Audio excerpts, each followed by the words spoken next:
Good afternoon, gentle listeners. It's Erin, your librarian storyteller for the day. Welcome to Sherlock Showcase, dedicated to retelling the very best of Sir Arthur Conan Doyle's most beloved detective, Sherlock Holmes, in short story format. Today we'll be picking up where we last left off with the second to last story of Doyle's third anthology, The Return of Sherlock Holmes, with a reading of The Abbey Grange. So relax, pull up a chair, bear with my questionable English accent if you would, and enjoy. It was on a bitterly cold and frosty morning towards the end of the winter of '97 that I was awakened by a tugging at my shoulder. It was Holmes. The candle in his hand shone upon his eager, stooping face, and told me at a glance that something was amiss. "Come, Watson, come!" he cried. "The game is afoot! Not a word! Into your clothes and come!" 10 minutes later we were both in the cab, and rattling through the silent streets on our way to Charing Cross Station.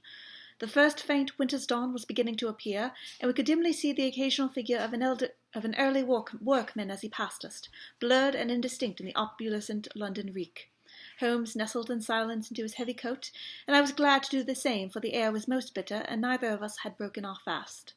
It was not until we had consumed some hot tea at the station and taken our places in the Kentish train that we were sufficiently thawed, he to speak and I to listen.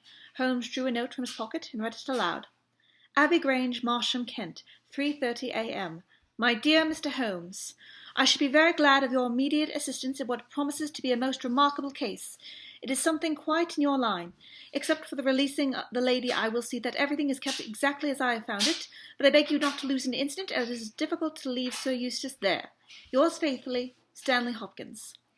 Hopkins has called me in 7 times, and on each occasion his summons has been entirely justified, said Holmes. I fancy that every one of his cases has found his way into your collection, and I must admit, Watson, that you have some power of selection, which atones for much which I deplore in your narratives. Your fatal habit of looking at everything from the point of view of a story instead of a scientific exercise has ruined what might have been an instructive and even classical series of demonstrations. You slur over your work of the utmost finesse and delicacy, in order to dwell upon sensational details which might excite, but cannot possibly instruct the reader. Why do you not write them yourself? I said, with some bitterness.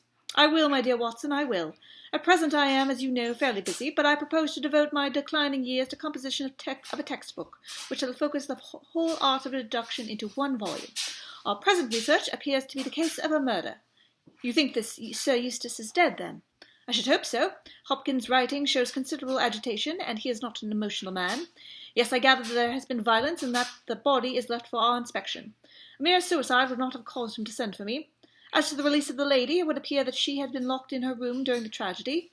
We are moving in high life, Watson, crackling papers, E.B., monogram, coat of arms, picturesque address. I think that friend Hopkins will live up to his reputation, and that we will have a very interesting morning. The crime was committed before 12 last night. How can you possibly tell? By an inspection of the trains, and by reckoning the time. The local police had yet to be called in. They had to communicate with Scotland Yard. Hopkins had to go out, and he in turn had to send for me. All that makes a fair night's work. Well, here we are at Chislehurst Station, and we shall soon set our doubts at rest. A drive of a couple of miles through narrow country lanes brought us to a park gate, which was opened for us by an old lodge-keeper, whose haggard face bore the reflection of some great disaster. The avenue ran through a noble park, between lines of ancient elms, and ended in a low, widespread house, pillared in front after a fashion of Palladio. The central part was evidently of a great age and shrouded in ivy, but the large windows showed that modern changes had been carried out, and one wing of the house appeared to be entirely new. The youthful figure and alert, eager face of Inspector Stanley Hopkins confronted us in the doorway. "I'm very glad to see that you have come, Mr. Holmes, and you too, Dr. Watson. But indeed, if I had my time over again, I should not have troubled you, for since the lady has come into herself, she has given so clear an account of the affair that there is not much left for us to do. You remember that Lewisham gang of burglars? What, the 3 Randalls? Exactly, the father and 2 sons. It's their work. I have not a doubt of it. They did a job at Sydenham a fortnight ago, and were seen and described. Rather cool to do another so soon and so near, but it is they, beyond all doubt. It is a hanging matter this time." "Sir Eustace is dead, then?" "Yes, his head was knocked in with his own poker. Sir Eustace Brackenstall, the driver tells me."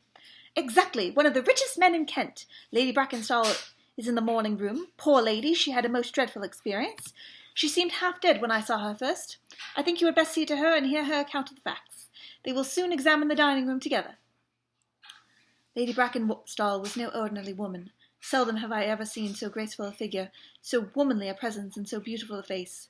She was a blonde, golden-haired, blue-eyed, and would no doubt have had the perfect complexion which goes with such colouring, had not her recent experience left her drawn and haggard. Her sufferings were physical as well as mental, for over one eye rose a hideous plum-coloured swelling, while her maid, a tall, austere woman, was bathing assiduously with vinegar and water. The lady lay back, exhausted upon a couch, but her quick, observant gaze as we entered the room, and the alert expression of her beautiful features, showed that neither her wits nor her courage had been shaken by her terrible experience. She was enveloped in a loose dressing-gown of blue and silver, but a black sequin-covered dinner dress lay upon the couch beside her. "I have told you all that happened, Mr. Hopkins," she said warily. "Could you not repeat it for me?" "Well, if you think it necessary, I will tell these gentlemen what occurred. Have they been in the dining-room yet?" "I thought they had best hear your ladyship's story first." "I shall be glad when you can arrange matters. It is horrible to me to think of him still lying there." She shuddered and buried her face in her hands. As she did so, the loose gown fell back from her forearms. Holmes uttered an exclamation. You have other injuries, madam. What is this?" 2 vivid red spots stood out on one of the white round limbs. She hastily covered it. "It is nothing. It is no connection with this hideous business tonight. If you and your friend would sit down, I will tell you all I can. I am the wife of Sir Eustace Brackenstall. I have been married upon a year. I suppose that it is no use in my attempting to conceal that our marriage had not been a happy one. I fear that all our neighbours would tell you that even if I were to attempt to deny it. Perhaps the fault might be partly mine. I was brought up in the freer, less conventional atmosphere of South Australia, and this English life, with its proprieties and its primness, is not congenial to me. But the main reason lies in one fact which is notorious to everyone, and that Sir Eustace was a confirmed drunkard. To be with such a man for an hour is unpleasant. Can you imagine what it means for a sensitive and high-spirited woman to be tied to him for day and night?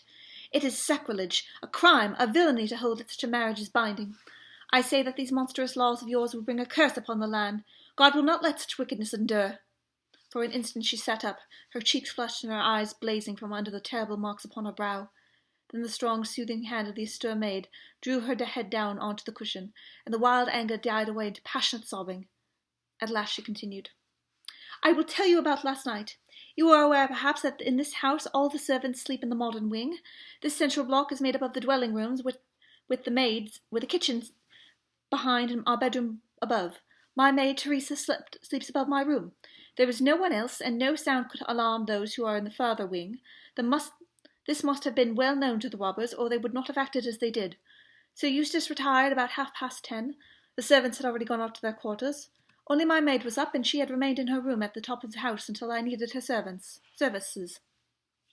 I sat until after 11 in this room, absorbed in a book. Then I walked around to see that all was right, and I went upstairs. It was my custom to do this myself, for, as I have explained, Sir Eustace was not always to be trusted. I went to the kitchen, the butler's pantry, the gun-room, the billiard-room, the drawing-room, and finally the dining-room. As I approached the window, which is covered with thick curtains, I suddenly felt the wind blow upon my face and realized that it was open. I flung the curtain aside and found myself face to face with a broad-shouldered elderly man who had just stepped into the room. The window was a long French one, which really forms the door leading to the lawn. I held my bedroom candle lit in my hand, and by the light behind the first man I saw 2 others who were in the act of entering. I stepped back, but the fellow was on me in an instant. He caught me first by the wrist and then by the throat. I opened my mouth to scream, but he struck me a savage blow with his fist over the eye and felled me to the ground. I must have been unconscious for a few minutes, for when I came to myself, I found that they had torn down the bell rope which had secured me tightly to the oaken chair which stands at the head of the dining table. I was so firmly bound that I could not move, and a handkerchief round my mouth prevented me from uttering a sound. It was at this instant that my unfortunate husband entered the room. He had evidently heard some suspicious sounds, and he came prepared for such a scene as he found. He was dressed in a nightshirt and trousers, with his favourite blackthorn cudgel in his hand. He rushed at the burglars, but another, who was an elderly man, stooped, picked up the poker out of the grate, and struck him a horrible blow as he passed. He fell with a groan and never moved again. I fainted once more, but again it could only have been for very few minutes, during which I was insensible. When I opened my eyes, I found that they had collected the silver from the sideboard, and that they had drawn a bottle of wine which stood there. Each of them had a glass in his hand. I have already told you, have I not, that one was an elderly with a beard, and the others young, hairless lads. They might have been a father and his 2 sons. They talked together in whispers. Then they came over and made sure that I was securely bound. Finally they withdrew, closing the window after them. I was quite a quarter of an hour before I got my mouth free. When I did so, my servants brought the maid to my assistance. My screams brought the maid to my assistance. The other servants were soon alarmed, and we sent for the local police, who instantly communicated with London. That is really all I can tell you, gentlemen, and I trust that it will not be necessary for me to go over so painful a story again. Any questions, Mr. Holmes? Said Hopkins. I will not oppose any further tax upon Lady Brackenstall's patience and time, said Holmes. Before I go into the dining-room, I should like to hear your experience. He looked to the maid. I saw the men before they even came into the house, said she. As I came by my bedroom window, I saw 3 men in the moonlight down by the lodge gate yonder, but I thought nothing of it at the time. It was more than an hour later, after I heard my mistress scream, and down I ran to find her, poor lamb, just as she said, and him on the ground with his blood and brains all over the room. It was enough to drive a woman out of her wits tied there, and her very dress spotted with him, but she never wanted courage, did Miss Mary Fraser of Adelheid, and Lady Brackenstall of Abbey Grange hasn't learned new ways. You've questioned her long enough, you gentlemen, and now she's coming to her own room, just with her old Teresa to get the rest that she badly needs. With a motherly tenderness, the gaunt woman put her arm round her mistress and led her from the room. She has been with her all her life, said Hopkins. Nursed her as a baby, came with her to England when they first left Australia, 18 months ago. Teresa Wright is her name, and the kind of maid you don't pick up nowadays. This way, Mr. Holmes, if you please. The keen interest had passed out of Holmes' expressive face, and I knew that with the mystery all the charm of the case had departed. There still remained an arrest to be effected, but what were these commonplace rogues that he should soil his hands with them? An abstruse and learned specialist who finds that he has been called in for a case of measles would experience something of the annoyance which I read in my friend's eyes. The scene in the dining-room of the Abbey Grange was sufficiently strange to arrest his attention and to recall his waning interest. It was a very large and high chamber, with carved oak ceiling, oaken panelling, and a fine array of deer's heads and ancient weapons along the walls. At the further end of the door was the high French window of which we had heard. 3 smaller windows on the right-hand side filled the apartment with cold winter sunshine. On the left was a large, deep fireplace with a massive overhanging oak mantelpiece. Beside the fireplace was a heavy oaken chair with arms and crossbars at the bottom. In and out through the open woodwork was a woven crimson cord, which was secured at the side to the crosspiece below. In releasing the lady, the cord had slipped off of her, but the knots with which it had been secured still remained. These details only struck our attention afterwards, for our thoughts were entirely absorbed by the terrible object which lay upon the tiger-skin hearthrug in front of the fire.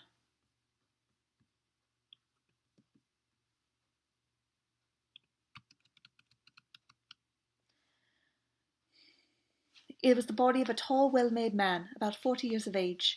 He lay upon his back, his face upturned, with his white teeth grinning through his short black beard. His 2 clenched hands were raised above his head, and a heavy black-thorn stick lay across them. His dark, handsome, aquiline features were convulsed into a spasm of vindictive hatred, which had set his dead face into a terribly fiendish expression. He had evidently been in his bed when the alarm had broken out, for he wore a foppish embroidered nightshirt, and his bare feet projected from his trousers. His head was horribly injured, and the whole room bore witness to the savage ferocity of the blow which had struck him down. Beside him lay the heavy poker, bent into a curve by the concussion. Holmes examined both it and the indescribable wreck which it had wrought. "He must be a powerful man, this elder Randall," he remarked. "Yes," said Hopkins. "I have had some record of the fellow, and he is a rough customer. You should have no difficulty in getting him. Not the slightest. We have been on the lookout for him, and there was some idea that he had gone away to America. Now that we know that he and the gang are here, I don't see how they can escape. We have the news at every seaport already, and a reward will be offered before evening. What beats me is that they could have done so mad a thing, especially knowing that the lady could describe them, and we should not fail to recognize the description." "Exactly. One would have expected that they would silence Lady Brackenstall as well." They may have not realized," I suggested, "that she had recovered from her faint." "That is likely enough. If she seemed to be senseless, they would not take her life. What about this poor fellow, Hopkins? I seem to have heard rather queer stories about him.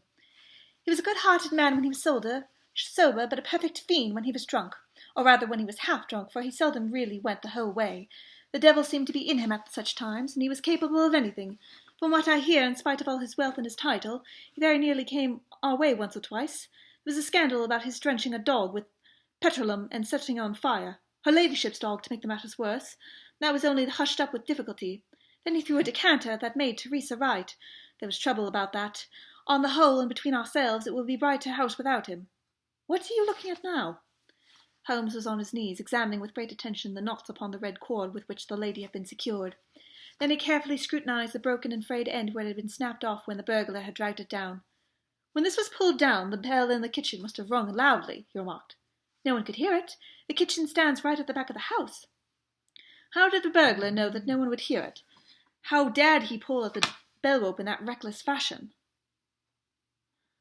Exactly, Mr. Holmes, exactly. You put the question which I have asked myself again and again. There can be no doubt that this fellow must have known the house and its habits. He must have been perfectly understood that the servants would all be in bed in that comparatively early hour, and that no one could possibly hear a bell ring in the kitchens. Therefore he must have been in close league with one of the servants. Surely that is evident. But there are 8 servants, and all of good character. Other things being equal, said Holmes, one would suspect that the one at whose head the master threw a decanter, and yet that would involve treachery towards the mistress, to whom the woman seems devoted. Well, the point is a minor one, and when you have Randall, you will probably find no difficulty in securing his accomplice. The lady's story certainly seems to be corroborated, and it is needed corroboration, by every detail which we see before us. He walked to the French window and threw it open. There are no signs here, but the ground is iron hard, and one would not expect them. I see that these candles on the mantelpiece have been lighted. Yes, it was by their light, and that of the lady's bedroom candle, that the burglars saw their way about.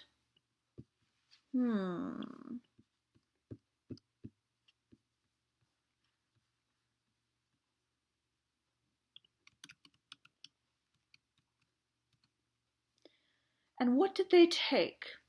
Well, they did not take much, only half a dozen articles of plate off the sideboard. Lady Brackenstall thinks that they were themselves so disturbed by the death of Sir Eustace that they did not ransack the house, as they would otherwise have done. No doubt that is true, and yet they drank some wine, I understand. To steady their nerves. Exactly. These 3 glasses upon the sideboard had been untouched, I suppose. Yes, and the bottle stands as they left it. Let us look at it. Hello. What is this? The 3 glasses were grouped together, all of them tingled with wine, and one of them containing some dregs of beeswing. The bottle stood near them, 2/3 full, and beside it lay a long, deeply stained cork, its appearance and the dust upon the bottle showing that it was no common vintage which the murderers had enjoyed. A change had come over Holmes's manner. He had lost his listless expression, and again I saw a high, alert light of interest in his keen, deep-set eyes. He raised the cork and examined it minutely. How did they draw it? He asked. Hopkins pointed to a half-open drawer. In it lay some linen, table linen, and a large corkscrew. Did Lady Brackenstall, you say that screw was used? No, you remember that she was senseless the moment that the bottle was open. Quite so. As a matter of fact, that screw was not used. The bottle was opened by a pocket screw, probably contained in a knife, and not more than 1.5 inches long. If you will examine the top of the cork, you will observe that the screw was driven in 3 times before the cork was extracted. It was never been transfixed. This long screw would have transfixed it, and drawn it up with a single pull. When you catch this fellow, you will find that he has one of those multiplex knives in his possession. Excellent! But these glasses do puzzle me, I confess. Lady Brackenstall actually saw the 3 men drinking, did she not? Yes, she was very clear about that much.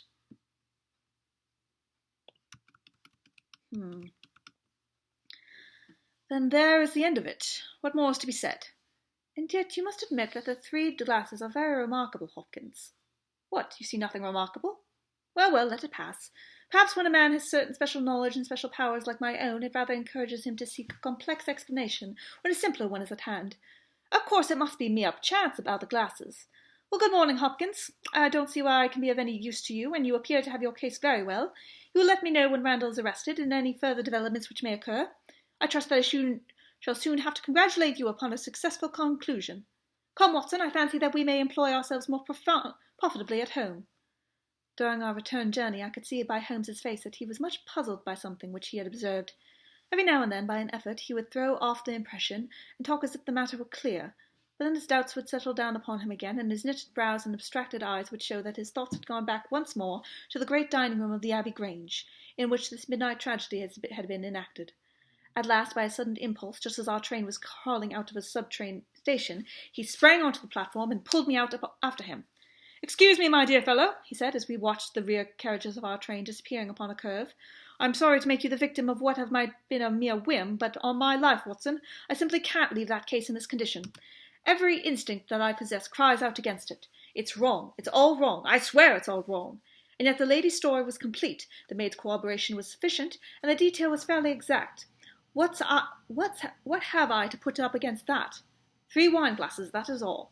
But if I had not taken things for granted, if I had examined everything with the care with which I should have shown it, we had approached the case de novo, and had no cut and dried story to my mind, should I not then have found something more definite to go upon? Of course I should. Sit down upon this bench, Watson, until the train for Chislehurst arrives, and allow me to lay the evidence before you, imploring you in the first instance to dismiss from your mind the idea that anything which the maid or her mistress might have said must be necessarily be true. The lady's charming personality must not be permitted to warp our judgment. Surely there are details in her story which, if we looked at in cold blood, would excite our suspicion. These burglars made a considerable haul at Sydenham a fortnight ago. Some account of them and of their appearance was in the papers, and would naturally occur to anyone who wished to invent a story in which imaginary robbers would play a part. As a matter of fact, burglars who have done a good stroke of business are, as a rule, only too glad to enjoy the proceeds in peace and quiet without embarking on another perilous undertaking. Again, it is unusual for burglars to operate at so early an hour. It is unusual for burglars to strike a lady to prevent her screaming, since one would imagine that was the sure way to make her scream. It is unusual for them to commit a murder when their numbers are sufficient to overpower one man. It is unusual for them to be content with a limited plunder when there was much more within their reach. And finally, I should say that it is very unusual for such men to leave a bottle half empty. How do all these unusuals strike you, Watson? Their cumulative effect is certainly considerable, and yet each of them is quite possible in itself. The most unusual thing at all, as it seems to me, is that the lady should be tied to the chair. Well, I am not so clear about that, Watson, for it is evident that they must either kill her or either secure her in such a way that she could not give immediate notice of their escape. But at any rate, I have shown, have I not, that there is a certain element of improbability about the lady's story. And now, on the top of this, comes the incident of the wine-glasses. What about the wine-glasses? Can you see them in your mind's eye? I see them clearly. We are told that 3 men drank from them. Does that strike you as likely? Why not? There was wine in each glass. Exactly, but there was beswing only in 1 glass. You must have noticed that fact. What does that suggest to your mind? The last glass filled would most likely to contain beswing. Not at all. The bottle was full of it, and it is inconceivable that the first 2 glasses were clear and a third heavily charged with it. There are 2 possible explanations, and only 2. One is that after the 2nd glass was filled, the bottle was violently agitated, and so the 3rd glass received the beswing. That does not seem probable. No, I am sure that I am right. What then do you suppose? That only 2 glasses were used, and that the dregs of both were poured into a 3rd glass as if to give the impression that the 3 people had been there. In that way, all the beswing would be in the last glass, would it not? Yes, I am convinced that this is so. But if I have hit upon true explanation of this one small phenomenon, then in an instant the case rises from the commonplace to the exceedingly remarkable, for it can only mean that Lady Brackenstall and her maid have deliberately lied to us, that not one word of the story is to be believed, that they have some very strong reason for covering up the real criminal, and that we must construct our own case for ourselves without any help from them. That is the mission which now lies before us, and here, Watson, is the Sydenham train. The household at the Abbey Grange was much surprised at our return, but Sherlock Holmes, finding that Stanley Hopkins had gone off to report to headquarters, took possession of the dining room, locked the door upon the inside, and devoted himself for 2 hours to one of the minute and laborious investigations which formed the solid basis on which his brilliant efficacies of deduction were reared. Seated in a corner, like an interested student who observes the demonstration of his professor, I followed every step of that remarkable research. The window, the curtains, the carpet, the chair, the rope, each in turn were minutely examined and duly pondered. The body of the unfortunate baronet had been removed, and all else remained as we had seen in the morning. Finally, to my astonishment, Holmes climbed up onto the massive mantelpiece, for above his head hung the few inches of red cord which were still attached to the wire. For a long time he gazed upon it, upward out, and then in an instant to get nearer to it, he rested his knee upon a wooden bracket on the wall. This brought his hand within a few inches of the broken end of the rope, but it was not this so much as the bracket itself which seemed to engage his attention. Finally he sprang down with an ejaculation of satisfaction. "It's all right, Watson," said he. "We have got our case, one of the most remarkable in our collection. But, dear me, how slow-witted I have been, and how nearly I have committed the blunder of my lifetime. Now I think that, with a few missing links, my chain is almost complete. You've got your men." "Man, Watson, man. Only one, but a very formidable person. Strong as a lion. Witness the blow that bent that porker. 6'3" in height, active as a squirrel, dexterous with his fingers, finally remarkably quick-witted, for this whole ingenious stories of his concoction. Yes, Watson, we have come upon the handiwork of a very remarkable individual, and yet in that bell rope he has given us a clue which should not have left us a doubt." "Where was the clue?" "Well, if you were to pull down a bell rope, Watson, where would you expect it to break? Surely at the spot where it was attached to the wire. Why would it break 3 inches from the top, as this one has done?" "Because it is frayed there." "Exactly. This end, which we can examine, is frayed. He was cunning enough to do that with his knife, but the other end is not frayed. You could not observe that from here, but if you were on the mantelpiece you would see that it is cut clean off without any mark of fraying whatsoever. You can reconstruct what occurred. The man needed the rope. He would not tear it down for fear of giving the alarm or ringing the bell. What did he do? He sprang up on the mantelpiece, could not quite reach it, put his knee on the bracket, you'll see the impression in the dust, and so got his knife to bear on the cord. I could not reach the place by at least 3 inches. From that which I infer that he is at least 3 inches a bigger man than I. Look upon that mark there on the seat of the oaken chair. What is it?" "Blood." "Undoubtedly it is blood. This alone puts the lady's story out of court. If she was seated on the chair when the crime was done, how comes that mark? No, she was placed in the chair after the death of her husband. I'll wager that the black dress shows a corresponding mark to this. We have not yet met our Waterloo, Watson, but this is our Marengo, for it begins in defeat and ends in victory. I should like now to have a few words with the nurse, Teresa. We must be wary for a while, if we are to get the information which we want." She was an interesting person, this stern Australian nurse, taciturn, suspicious, ungracious. It took some time before Holmes's pleasant manner and frank acceptance of all that she had thawed in her, of all that she said thawed her in a corresponding amiability. She did not attempt to conceal her hatred for her late employer. "Yes, sir, it is true that he threw the decanter at me. I heard him call my mistress a name, and I told him that he would not dare to speak so if her brother had been there. Then it was that he threw at me. He might have thrown a dozen if he had but left my bonny bird alone. He was forever ill-treating her, and she too proud to complain. She will never even tell me all that he has done to her. She never told me of those marks on her arm that you saw this morning, but I know very well that they come from a stab of a hat-pin. The sly devil! God forgive me that I should speak of him so now that he is dead, but a devil he was if ever one walked the earth. He was all honey when we first met him, only 18 months ago, and we both feel as though it were 18 years. She only just arrived in London. Yet it was her first voyage. She had never been from home before. He won her with his title and his money and his false London ways. If she made a mistake, she has paid for it, if ever a woman did. What month did we meet him? Well, I tell you that it was just after we arrived. We arrived in June, and it was July. They were married in January of last year. Yes, she is down in the morning room again, and I have no doubt that she will see you.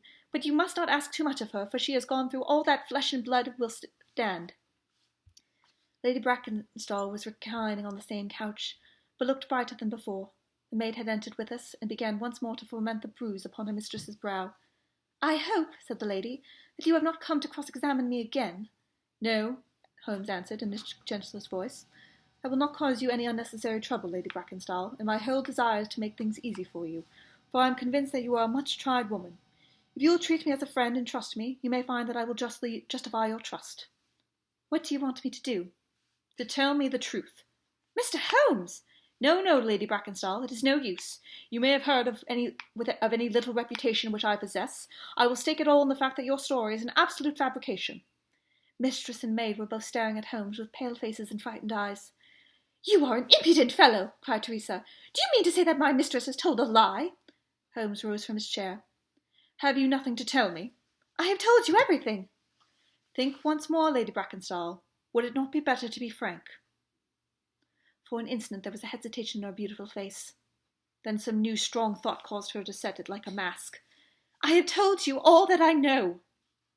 Holmes took his hat and shrugged his shoulders. "I am sorry," said he, and without another word we left the room and the house. There was a pond in the park, and to this my friend led the way. It was frozen over, but a single hole was left for the convenience of a solitary swan. Holmes gazed at it, and then passed on to the lodge gate. Then he scribbled a short note for Stanley Hopkins, and left it with the lodge-keeper. "It may be a hit, or it may be a miss, but we are bound to do something for friend Hopkins, just to justify this second visit," said he. "I will not quite take him to my confidence yet. I think our next scene of operations must be the shipping office of the Adelaide-Southampton line, which stands at the end of the Pall Mall, if I remember right. There is a second line of steamers, which connect South Australia with England, but we will draw this larger cover first." Holmes's card sent in to the manager ensured instant attention, and he was not long in acquiring all the information he needed. In June of '95, only one of their line had reached a home port. It was the Rock of Gibraltar, their largest and best boat. A reference to the passenger list showed that Miss Fraser of Adelaide, with her maid, had made the voyage in her. The boat was now somewhere south of the Suez Canal on her way to Australia. Her officers were the same as in '95, with one exception. The first officer, Mr. Jack Crocker, had been made a captain and was to take charge of their new ship, the Bass Rock, sailing in 2 days' time from Southampton. He lived in Sydenham, but was just as likely in that morning for instructions if we cared to wait for him. No, Mr. Holmes had no desire to see him, but would be glad to know more about his record and character. His record was magnificent. There was not an officer in the fleet to touch him. As to his character, he was reliable on duty, but a wild, desperate fellow off the deck of his ship, hot-headed, excitable, but loyal, honest, and kind-hearted. That was the pith of the information with which Holmes left the office of the Adelaide-Southampton Company. Thence he drove to Scotland Yard, but instead of entering, he sat in his cab with his brows drawn down, lost in profound thought. Finally, he went round to Charing Cross telegram office, sent off a message, and then at last we made for Baker Street once more. "No, I couldn't do it, Watson," said he as we entered our room. "Once that warrant was made out, nothing on earth would save him. Once or twice in my career I feel that I have done some more real harm by my discovery of the criminal than has ever done by his crime. I have learned caution now, and I had rather play tricks with the law of England than with my own conscience. Let us know a little more before we act." Before evening we had a visit from Inspector Stanley Hopkins. Things were not going very well with him. "I believe that you are a wizard, Mr. Holmes. I really do sometimes think that you have powers that are not human. Now, how on earth could you have known that the stolen silver was at the bottom of a pond?" "I didn't know it." "But you told me to examine it." "You got it, then?" "Yes, I got it. I am very glad to have helped you." "But you haven't helped me. You have made the affair rather more difficult. What sort of burglars are they who steal silver and then throw it to the nearest pond?" "It was certainly rather eccentric behaviour. I was merely going on the idea that if the silver had been taken by a person who did not want it, who merely took it for a blind, as it were, then they would naturally be anxious to get rid of it. But why would such an idea cross your mind?" "Well, I thought it was possible. When they came out through the French window, there was the pond with one tempting little hole in the ice, right in front of their noses. Could there be a better hiding place?" "Ah, a hiding place! That is better!" cried Hopkins. Yes, I see it all now. It was early, there were folks upon the road, and they were afraid of being seen with the silver, so they sank it into the pond, intending to return for it when the coast was clear. Excellent, Mr. Holmes. That is better than your idea of a blind." "Quite so. You have an admirable theory. I have no idea that my own ideas were quite wild, but you must admit that they have ended in discovering the silver." "Yes, sir, it was all your doing. But I have had a bad setback." "A setback?" "Yes, Mr. Holmes. The Randall gang was arrested in New York this morning." "Dear me, Hopkins. That is certainly rather against your theory that they committed a murder in Kent last night." "It is fatal, Mr. Holmes, absolutely fatal. Still, there are other gangs of 3 besides the Randalls, so it may very well be some new gang of which the police have never heard. Quite so, it is perfectly possible. What, are you off? Yes, Mr. Holmes, there is no rest for me until I have gotten to the bottom of this business. I suppose you have no hint to give me? I have given you one. Which? Well, I suggested a blind. But why, Mr. Holmes, why? Ah, that is the question, of course, but I commend the idea to your mind. You might possibly find that there was something in it. You won't stop for dinner? Well, goodbye, and let us know how you get on. Dinner was over, and the table cleared before Holmes alluded to the matter again. He had lit his pipe, and held his slippered feet to the cheerful blaze of the fire. Suddenly he looked at his watch. I expect developments, Watson. When? Now, within a few minutes. I dare say you thought I acted rather badly to Stanley Hopkins just now. I trust your judgment. A very sensible reply, Watson. You must look at it this way. What I know is unofficial, what he knows is official. I have the right to private judgment, but he has none. He must disclose all, or he is a traitor to his service. In a doubtful case, I would not put him in so painful a position, and so I reserve my information until my own mind is clear upon the matter. But when will that be? The time is come. You will now be present at the last scene of our remarkable little drama.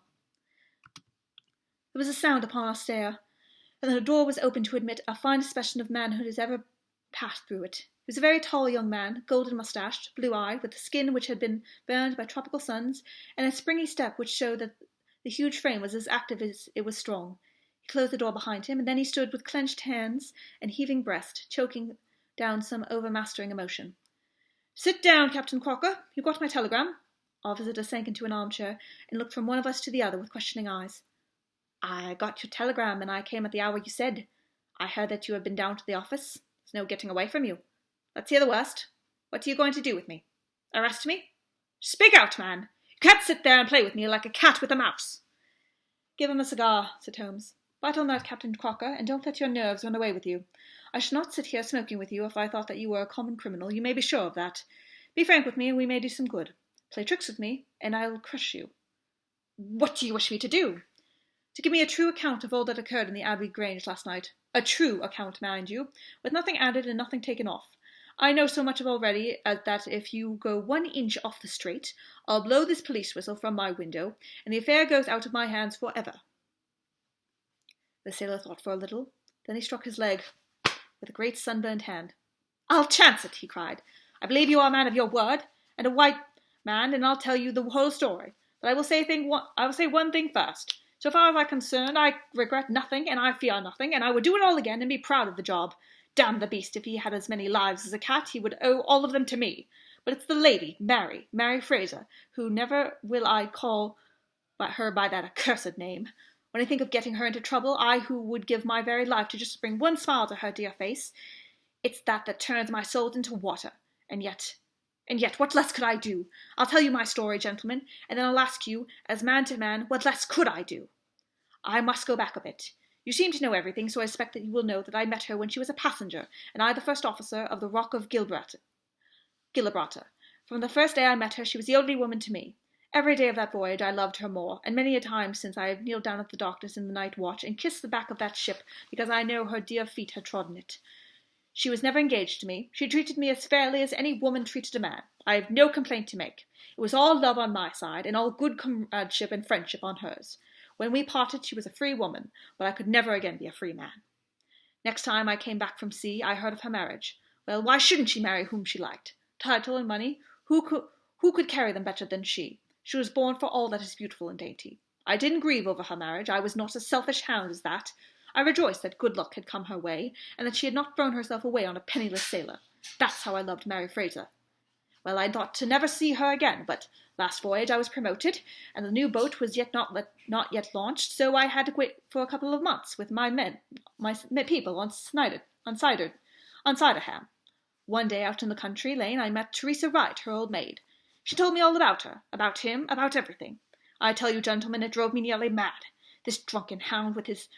that he should dare to raise his hand to her, whose boots he was not worthy to lick.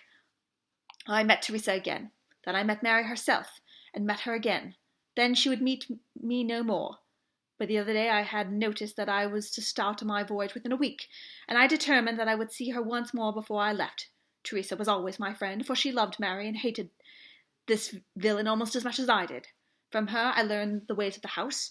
Mary used to sit up all night reading in her own little room downstairs. I crept round there last night and scratched at the window.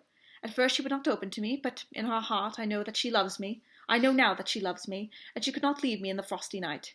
She whispered to me to come round to the big front window, and I found it open before me, so as to let me into the dining room. Again I heard from her own lips things that made my blood boil, and again I cursed this brute who mishandled the woman I loved. Well, gentlemen, I was standing with her just outside the window, in all innocence, as God is my judge, when he rushed in like a madman into the room, called her the vilest name that a man could use to a woman, and welted her across the face with the stick in his hand. I had sprung for the poker, that it was fair fight between us. See here on my arm where his first blow fell. Then it was my turn, and I went through him as though he'd been a rotten pumpkin. Do you think I was sorry? Not I. It was his life or mine, but far more than that, it was his life or hers, for how could I leave her in the power of this madman? Now, that was how I killed him. Was I wrong? Well then, what would either of you gentlemen have done if you had been in my position? She had screamed when he struck her, and that brought old Teresa down from the room above. There was a bottle of wine on the sideboard, and I opened it and poured a little between Mary's lips, for she was half dead with shock. Then I took a drop myself. Teresa was as cool as ice, and it was her plot as much as mine. We must make it appear that the burglars had done the thing. Teresa kept on repeating our story to her mistress, while I swarmed up and cut the rope of the bell. Then I lashed her into the chair and frayed out the end of the rope to make it look natural, else they would wonder how in the world the burglar had come to put it there. Then I gathered up a few plates and pots of silver to carry out the idea of a robbery, and there I left them with the orders to give the alarm when I had a quarter of an hour's start. I dropped the silver into the pond and made off for Sydenham, feeling that for once in my life I had done a real good night's work.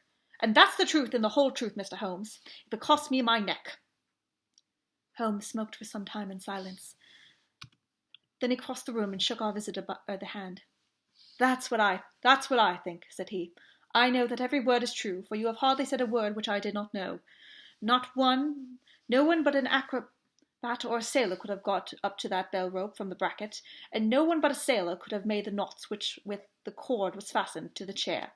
Only once has this lady been brought into contact with sailors, and that was on her voyage, and it was someone of her own class of life, since she was trying hard to shield him, and so showing that she loved him. You see how easy it was for me to lay my hands upon you when once I started upon the right trail. I thought the police never could have seen through our dodge. And the police haven't, nor will they, to the best of my belief. Now look here, Captain Crocker, this is a very serious matter, though I am unwilling to admit that you acted under the most extreme provocation to which any man could be subjected. I am not sure that in defence of your own life your action will not be pronounced legitimate. However, that is for a British jury to decide. Meanwhile, I have so much sympathy for you that, if you choose to disappear in the next 24 hours, I promise you that no one will hinder you. And then it will all come out. Certainly it will all come out. The sailor flushed with anger. What sort of proposal is that to make to a man? I know enough of the law to understand that Mary would be held as an accomplice. Do you think I would leave her alone to face the music while I slunk away? No, sir, let them do their worst upon me, but for heaven's sake, Mr. Holmes, find some way of keeping my poor Mary out of the courts. Holmes, for a second time, held out his hand to the sailor. I was only testing you, and you ring true every time. Well, it's a great responsibility that I take upon myself, but I have given Hopkins an excellent hint, and if he can't avail himself of it, I can do no more. Come, see here, Captain Crocker, we'll do this in due form of law. You are the prisoner. Watson, you are a British jury, and I never met a man who is more eminently fitted to represent one. I am the judge. Now, gentlemen of the jury, you have heard the evidence. Do you find the prisoner guilty or not guilty? Not guilty, my lord, said I. Vox populi, vox Dei. You are acquitted, Captain Crocker. So long as the law does not find some other victim, you are safe from me. Come back to this lady in a year, and may her future and yours justify us in the judgment with which we have pronounced this night. That is all we have for today, gentle listeners. Join us back next time for the final installment of the third anthology. But stick around. We still have plenty of stories of our intrepid detective to tell, and I look forward to telling them to you. Have a wonderful rest of the day. Be well, and I shall see you very soon. Goodbye.